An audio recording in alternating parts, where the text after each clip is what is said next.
Alors ce matin, je vais vous parler de l'amour et tout particulièrement de l'amour fraternel. Et je crois qu'on commence à connaître un petit peu ça au milieu de nous, mais il faut que ce soit encore plus fort. Alors je vais vous citer, je vais faire une aparté tout de suite, là. Je vais vous citer un passage biblique qu'on connaît tous. On le connaît par cœur, c'est Jean 3,16. Car Dieu a tant aimé le monde qu'il a donné son Fils unique, afin que quiconque croit en lui ne périsse point, mais qu'il ait la vie éternelle. Pourquoi est-ce que je commence par là ? Parce que souvent on l'a entendu, et on l'a tellement entendu qu'on n'y fait plus attention, il a perdu un peu de sa saveur. Et on a plus l'idée de savoir ce que Jésus-Christ a fait pour nous. Qu'est-ce qu'il a souffert ? Il est venu quand même pour prendre des coups, pour être humilié. Il a été flagellé, mais attention, il a reçu des coups de fouet. Et pas n'importe quels, les fouets, c'était des scorpions. C'est-à-dire qu'au bout des lanières de cuir, il y avait des crochets qui arrachaient la peau. On lui a mis une couronne d'épines. C'est pas les épines qu'on connaît, nous. Les toutes petites, déjà, ça fait mal, ça, on n'aime pas. Lui, c'était des épines qui avaient des centimètres. Et en plus, ils lui ont tapé dessus avec des bouts de bois. Ils lui ont tapé dessus pour que ça s'enfonce bien.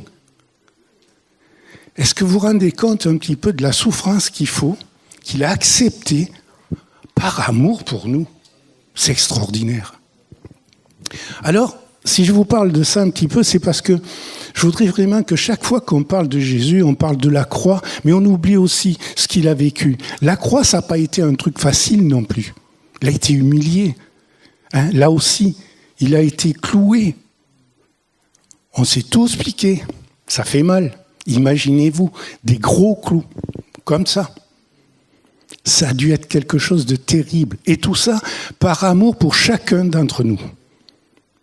Ça, c'est quelque chose. Aimez-vous comme je vous ai aimé, dit le Seigneur en Jean 13, 34. Et ce qu'il nous demande là, c'est un commandement. C'est pas il vous demande pas une suggestion de dire tiens, essayez de le lundi ou le mardi quand ça vous prend. Non, c'est un commandement. Il nous demande de nous aimer. Et il n'a pas dit d'aimer juste sa femme, son mari, son enfant, mais aimer aussi celui qu'on ne connaît pas, l'étranger, celui qu'on ne sent pas trop là, quand on le voit arriver, on se dit « Oh, celui-là, je vais l'éviter ». Peut-être que l'amour, ça se manifeste d'abord par ces gens-là. Comme je vous ai aimé, il a dit, et là aussi, le Seigneur, il nous a montré l'exemple. C'est lui qui a commencé. Je suis sûr que si je pose la question à chacun d'entre vous, tous diront ce que je vais vous dire. Moi, il est venu me chercher. C'est pas moi qui suis allé le chercher. Je savais pas qu'il existait. Mais c'est lui qui est venu. Il est Dieu. Qu'est-ce qu'il a à faire de Gérard, le petit bonhomme, là au fond, au milieu de tout ce qui grouille, là, sur cette terre ? Il est venu me chercher, moi. Et il a fait la même chose pour vous. Ça, c'est extraordinaire. Ça montre bien l'amour qu'il a pour chacun d'entre nous. Pas pour une foule, pas pour un peuple, mais pour tous. Individuellement, collectivement, mais individuellement. Il nous aime. Il veut partager avec nous cet amour. Il veut partager qui il est. Et l'amour de Dieu, c'est le partage. C'est pas l'amour égoïste que l'on prend pour soi et en disant « Waouh, je le garde pour moi, personne d'autre ».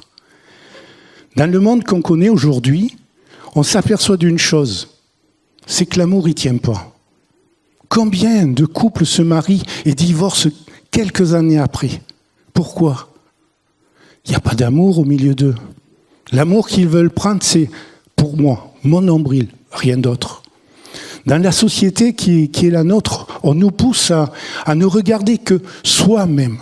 Les autres ne doivent pas exister. Non, c'est moi d'abord, le reste après, on s'en fout. Mais c'est pas ça l'amour.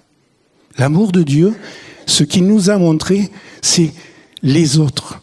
Ça passe par le partage. Alors comment est-ce qu'il nous aime, le Seigneur ? Il nous aime totalement, entièrement. Lui, il ne fait pas de calcul. Il n'a pas essayé de regarder si on était grand, petit, blond, brun, ou si on était beau ou moche. Non, non, il vient pour nous prendre tous. Et il nous aime tous de la même façon. Il n'y en a pas un qui est aimé plus que les autres. Je vais prendre l'exemple des parents et...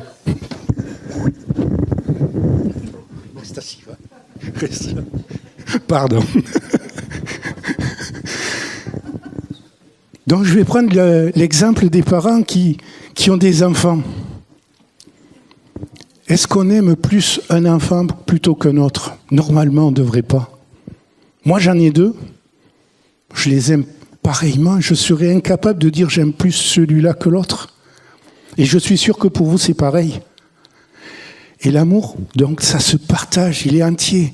Il est pour tout le monde de la même façon. Alors, il y a une chose qui m'a toujours étonné, c'est le Seigneur, et je lui ai dit combien de fois, j'ai dit, mais t'es fou, t'es complètement fou, Seigneur, parce qu'il veut passer à travers nous. Au lieu de le faire, lui, il pourrait faire ça. Vous savez, comme une petite dame à la télé, là. Tac, elle fait ça et ça marche. Et lui, le Seigneur, qu'est-ce qu'il est allé faire? Il veut montrer son amour à travers nous. J'ai dit, il est dingue. Surtout quand il est venu me chercher. Je dis, mais va chercher qui tu veux, mais pas moi. Surtout pas moi. Mais si.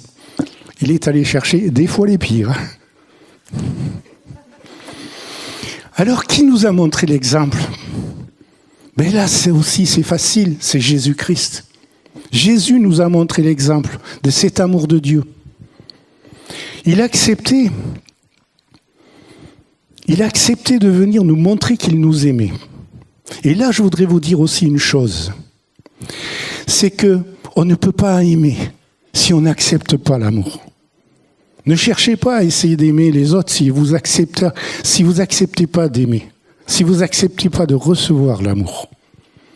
Et je vais y venir, je vais un peu trop vite, mais comment il a accepté de nous aimer? Eh bien, d'abord, il s'est fait homme. Excusez du peu, mais il était Dieu, il avait tout pouvoir, il avait une facilité extraordinaire. Et là, il vient se coincer dans un petit corps humain. Il a dû se sentir à l'étroit, ça je vous garantis. Hein. Mais il l'a fait par amour pour nous. Il est né dans une étable. Il est né avec humilité.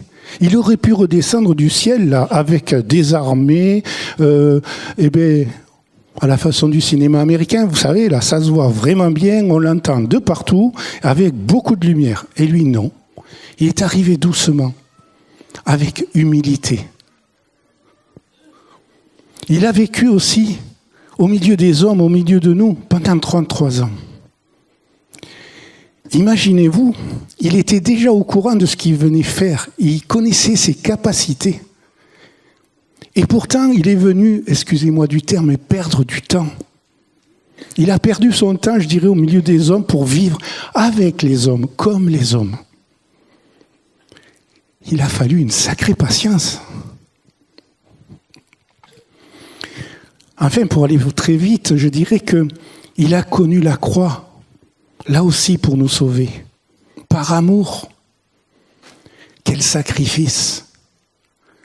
Encore une fois, cette croix, elle est vraiment à la base de tout. Pourquoi? Parce que c'est le sacrifice vraiment suprême qu'il a donné. Il a montré vraiment là tout l'amour de Dieu et son amour, tout cet amour-là, il nous l'a montré à travers la croix. Alors comment il nous a montré aussi l'exemple? Avec les apôtres. Il est allé chercher des pécheurs. C'était des gens qui ne savaient ni lire ni écrire pour la plupart. Et ces pécheurs-là, ces gens qu'on prenait de haut, là, je suis certain, pour certains, disons, notables de l'époque, il en a fait ses amis. Il n'est pas allé chercher les gens les plus connus, il n'est pas allé chercher les gens les plus riches, il est allé prendre de simples pécheurs pour en faire ses amis. Est-ce que vous croyez que là, l'amour de Dieu, il ne se manifeste pas? Il les a instruits. Il est resté avec eux pendant un temps et il les a instruits. Il a pris ce temps-là pour leur montrer l'exemple, pour leur dire, regardez l'amour de Dieu, comment il se manifeste. Il a partagé leur vie de tous les jours. Ça n'a pas dû être simple. Vous savez, quand il mangeait, là, il le dit souvent, il était à table avec qui? Avec les voleurs, les tueurs, avec les prostituées. Il a dû en entendre des vertes et des pas mûres. Ça ne devait pas lui plaire tous les jours, et pourtant il est resté avec eux. Il n'est pas parti offusqué en disant « Oh, ces gens-là, je ne les connais pas ». Est-ce que nous, on serait capable de faire la même chose? Est-ce que nous, quand on voit quelqu'un là qui est dans la rue, qui mendie et qui est tout crade, est-ce qu'on va simplement lui dire bonjour, lui tendre la main? Je crois qu'on pourrait peut-être regarder du côté du Seigneur pour voir ce qu'il a fait. Il les a supportés, les apôtres. Dans Luc 9, 41, vous savez, à un moment donné, il a dit, il a pété un câble, mais jusqu'à quand je vais le supporter? Ça veut dire que il était vraiment humain, qui à un moment donné, il en avait ras la casquette de les voir toujours patauger. Mais pourtant, par amour, il est resté, il les a pas rejetés, il les a pas balancés au loin en disant « Oui, il comprend rien, je les jette ». Non, non. Il est resté avec eux. Et il a continué à les supporter. Et puis, avec les gens en général, à travers les guérisons, les miracles, il en a guéri tellement, il a fait tellement de miracles qu'il est dit que si on les écrivait, tous les bouquins ne tiendraient pas sur la terre. On n'arriverait pas à tous les écrire. Et pourtant, ça n'a pas empêché que ces gens-là, ceux qui ont été guéris, ceux qui ont vu des miracles, ils étaient très certainement au milieu de ceux qui criaient quand on l'a mis sur la croix et qui demandaient sa mort. Alors, ça veut dire quoi ça? Ça veut dire que l'amour de Dieu, c'est une chose qui lui appartient. C'est vrai qu'on ne connaîtra jamais un amour pareil. Mais par contre, ce qu'on peut faire, c'est tendre. Essayer de connaître cet amour. Essayer de l'avoir. Alors, et nous? Et nous dans tout ça? Qu'est-ce qu'on en retient de cet amour de Dieu? D'abord, la première des choses, si on veut parler d'amour entre nous, d'amour fraternel, on ne peut pas en parler si on n'accepte pas d'être aimé. On n'accepte pas d'être aimé par Dieu, mais aussi par les gens qui nous entourent. Il y a un danger, aïe, aïe, aïe. Mais si j'ouvre mon cœur, ça veut dire que je me rends vulnérable. Ça veut dire que je vais prendre des coups et que je vais souffrir. Alors je vous rassure déjà, vis-à-vis du Seigneur, vous pouvez y aller, parce que vous ne souffrirez pas. Lui, au contraire, il va venir adoucir les choses. Vis-à-vis des autres, c'est vrai que des fois on prend des coups. C'est vrai que ça fait mal, surtout quand ça vient d'un ami ou de quelqu'un qu'on connaît. Mais par contre, si on regarde bien entre ce que l'on reçoit comme coup et ce que l'on reçoit comme amour, je vous garantis que la deuxième partie, c'est beaucoup mieux. Je vous garantis qu'on n'y perd pas, au contraire. Moi, je préfère souffrir de temps en temps parce que quelqu'un me fait quelque chose de pas terrible. Mais à côté de ça, quand je reçois l'amour de tout un chacun, là, de tous vous êtes, quand vous manifestez cet amour, waouh, je ne veux pas partir, moi. Si je pouvais, je planterais ma tente, je l'ai déjà dit, hein. Je mettrais ma tente ici si je pouvais. Alors, se laisser aimer, oui, il faut le faire. Il faut prendre le risque. Et je vous garantis que vous allez savoir ce que ça veut dire que se laisser aimer, ça vaut le coup. Alors comment on se laisse aimer? Mais d'abord, en cherchant cet amour à travers la Bible, la lecture de la Bible, à travers les prières, à travers le partage. Là, on se retrouve de temps en temps ici dans la semaine pour prier. C'est pas simplement pour faire beau ou pour être vu. Si c'est ça, vous perdez votre temps. Non, c'est le partage que l'on a ensemble. Ce partage qu'on a de trouver l'amour de Dieu et d'essayer de se le donner, de se le partager les uns avec les autres. Alors comment est-ce qu'on manifeste l'amour de Dieu, cet amour fraternel? Est-ce qu'on le manifeste qu'avec notre femme, notre mari, avec nos amis? Ce mot amour, il fait des fois peur. Regardez, quand on veut s'amuser à dire « je t'aime », D'abord, depuis quand vous avez jamais dit « je t'aime » à quelqu'un de la salle? Je ne parle pas du mari ou de la femme, mais je parle à quelqu'un qu'on ne connaît pas trop, même dans cette salle. Aïe, c'est dur. Pourquoi? Parce que même dans une famille, on arrive à dire « je t'aime » à son mari ou à sa femme, à ses enfants quand ils sont petits. Ça, il n'y a pas de problème. Mais vous avez remarqué que quand ils sont adultes, aïe, il y en a beaucoup pour qui c'est vraiment un problème de dire ce mot « je t'aime ». Alors, je voudrais vous encourager tout à l'heure, avant de partir, de prendre ne serait-ce que 2 minutes et aller voir quelqu'un, pas votre copain ou votre copine d'à côté, c'est trop facile, mais allez voir quelqu'un que vous n'avez pas l'habitude de voir et allez lui dire que vous l'aimez. Aïe. Alors l'amour, c'est un choix. Si vous ne choisissez pas d'aimer, ce n'est pas la peine, n'essayez pas. Vous allez faire semblant et ça va se voir tout de suite. Par contre, si jamais vous faites le choix d'essayer d'aimer les gens à travers l'amour de Dieu, alors là, je vous garantis, ça va marcher. Et vous allez être surpris. Parce que si vous essayez, vous allez voir tout ce que vous allez recevoir. Une chose que j'ai appris à travers l'amour, c'est l'aspect désintéressé que l'on doit avoir. Si vous allez voir quelqu'un en disant « ouais, je t'aime », en espérant récupérer de l'argent ou un petit avantage, là aussi, ça ne sert à rien. Restez où vous êtes, regardez la télé, mais n'essayez pas de le faire. Soyez désintéressés. Donnez cet amour. Ensuite, j'ai appris aussi que l'amour authentique, il s'adapte vraiment toujours aux besoins des autres, aux désirs d'autrui, pas aux nôtres. Je veux que celui-là ressemble à ça. Alors, par amour pour lui, je vais l'aider à ce qu'il fasse ce que je veux qu'il fasse. Non, ça, c'est pas l'amour. L'amour, c'est d'accepter d'entendre ce que l'autre a à dire et puis, ça me plaît pas trop, ça, c'est pas top, là. C'est pas ce que je voudrais, mais d'accepter que l'autre ait d'autres désirs que les miens. Qu'il puisse accepter, on puisse accepter les uns les autres, et bien de se dire, je vais l'aider, je vais lui montrer que je l'aime, en l'aidant dans quelque chose qui lui tient à cœur. L'amour a une base, c'est la communion fraternelle. Cette fraternité-là que l'on doit connaître, eh bien, c'est une dépendance mutuelle que l'on doit avoir. Mais pas une dépendance d'esclave à maître. Ça, on le voit dans la société, c'est pas la peine. Mais par contre, si on essaie d'avoir une dépendance à travers l'amour de Dieu, ce partage qu'on veut donner à l'autre, de cet amour, là, ça vaut le coup. Là, il y a quelque chose. Cette fraternité-là, elle est authentique, elle est vraie. Mais il faut le faire. Plus encore, je désire être parmi vous pour que nous recevions ensemble un encouragement, moi par votre foi et vous par la mienne. Romains 1, 12.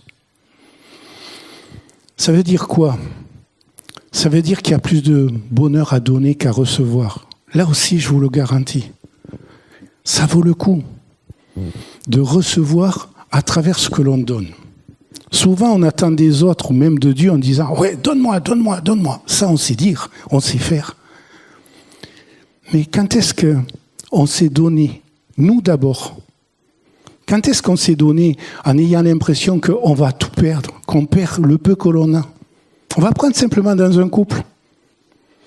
J'ai été élevé, moi, un homme, ça ne bouge pas, c'est la femme qui sert et qui fait tout dans une maison. C'est l'éducation que j'ai reçue. Et je vous garantis, elle était costaud. Et les premières fois, quand il y en a un qui s'appelait le Seigneur qui m'a dit « Gégé, va lever la table ». Oh là là là là, quel déshonneur. Mais j'allais perdre toute ma valeur. Comment, moi, oser desservir la table? Comment, moi, oser donner un coup de main à ma femme? Aller étendre du linge? Aller l'aider dans les travaux ménagers? Oh, c'est pas pour moi, ça, je suis bien au-dessus de tout ça. Où il est l'amour là-dedans? Alors cet amour-là, il se donne aussi partout, dans la vie de tous les jours. Des fois, on n'a pas beaucoup de temps. Des fois, on n'a pas envie. Et on voit quelqu'un à côté qui a un besoin. Que ce soit dans l'église, que ce soit ailleurs. quelqu'un qui est en panne.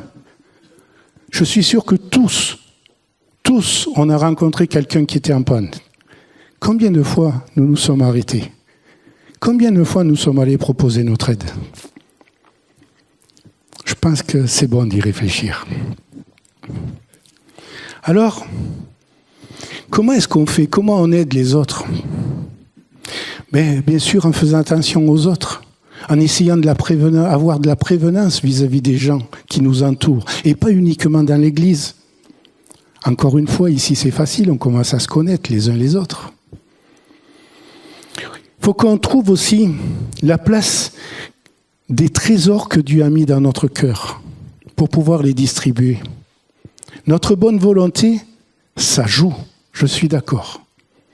Mais si vous allez d'abord chercher ce que Dieu a mis dans votre cœur, vous allez voir que vous allez pouvoir apporter beaucoup plus aux uns et aux autres. Vous n'aurez pas tout, rassurez-vous. Mais ce que vous avez, il faut que vous le donniez. Il faut le partager. Alors l'amour, il peut se partager de tellement de façons différentes. Un sourire, de faire simplement d'être aimable, Je vais vous raconter quelque chose qui m'est arrivé, très courtement. Un jour, j'étais ici, dans cette église, pas dans l'église, dehors, et j'étais vraiment très très mal. Je souffrais énormément à l'intérieur de moi. Et ce jour-là, il y a quelqu'un, je ne nommerai pas, qui est ici, qui est venu. Et vous voyez, ça me prend encore là. Qui a fait qu'une chose. Elle est venue me faire un baiser à la joue, c'est tout. Elle n'a pas dit un mot, elle n'a rien dit. Et elle est partie. Mais vous n'imaginez pas le bien que ça m'a fait. Et la preuve en est, je suis encore touché. Donc vous ne privez pas d'un beau geste, d'un bon mot, de quelque chose qui va pour l'autre, pas pour soi. Alors pourquoi est-ce qu'il faut qu'on se réunisse entre croyants ici? Parce que souvent on a besoin d'encouragement, comme ce matin. Il y en avait qui avaient besoin, parce qu'ils étaient blessés dans leur âme, dans leur corps, dans leur esprit. Et on a besoin des autres. L'amour tout seul, ça n'existe pas. Je vous dis d'avance, si vous vivez dans votre coin, vous ne connaissez pas le véritable amour. Mais pour aimer, il faut qu'on se le partage, il faut qu'on soit ensemble, il faut qu'il y ait une communion. Nous avons besoin les uns des autres. Et si on ne comprend pas cela, si on croit qu'on peut connaître l'amour de Dieu tout seul, en passant à travers tous les autres, on a tout faux. Alors, est-ce qu'on doit connaître cet amour que dans l'Église? Bien sûr que non. Si vous ne comprenez pas que l'amour, ça se partage partout, autour de nous, avec les gens de tout le monde, et qui ne sont pas obligatoirement agréables avec nous. Mais si on fait cet effort, je vous garantis que là, l'amour va prendre toute sa valeur.